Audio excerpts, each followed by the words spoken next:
കൂടെ അറിഞ്ഞുകൊണ്ടാണോ ഇവളിത് ചെയ്യുന്നേ? അയ്യോ, ഇത് പ്രഗ്നൻസി ഇല്ലാതാക്കുന്ന ഗുളികയായിരുന്നോ?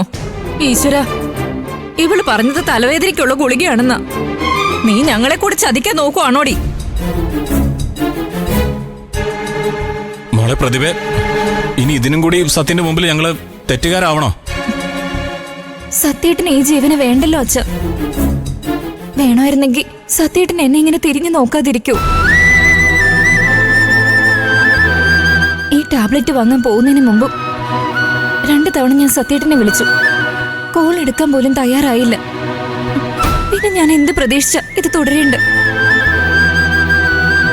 ഇവള് എന്തൊക്കെയാ അങ്കിളെ ഈ പറയുന്നേ? സത്യൻ എന്തെങ്കിലും പ്രശ്നത്തിന്റെ പേരില് പ്രതിഭ ഇവിടെ കൊണ്ട് നിർത്തിയിരിക്കുകയാണോ? അതെ മോളെ, പ്രശ്നങ്ങൾ പറയാനാണെങ്കിൽ ഒരുപാടുണ്ട്. 1ഉം 2ഉം അല്ല. എല്ലാത്തിന്റെയും തുടക്കം പ്രതിഭയുടെ വയറ്റിൽ ജന്മം കൊണ്ട ഈ ജീവനാനു.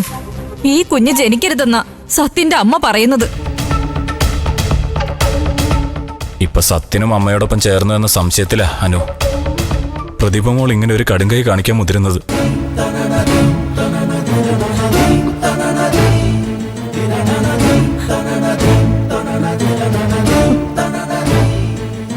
അങ്കിളും ആന്റിയും അങ്ങോട്ട് പോയിക്കോ. ഞാൻ അവളോട് സംസാരിച്ചിട്ട് വരാം. ശരി മോളെ.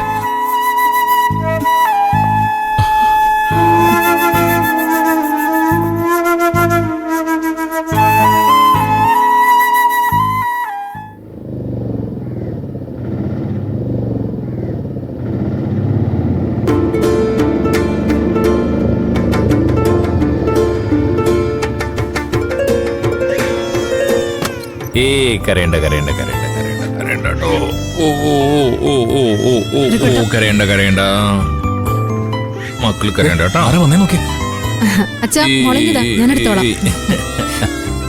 വാ വാ വാ വാ. കരയല്ലേ? കരയണ്ട കരയണ്ട കരയണ്ട. ഓ ഓ ഓ ഞാൻ വരാം. കരയല്ലേ? ഓ കരയല്ലേ കരയല്ലേ കരയല്ലേ. ചെല്ലു ചെല്ലു. കരയല്ലേ കരയല്ലേ. വാ പോട്ടെ പോട്ടെ. ഓ കരയല്ലേ. ശരി. പോട്ടെ.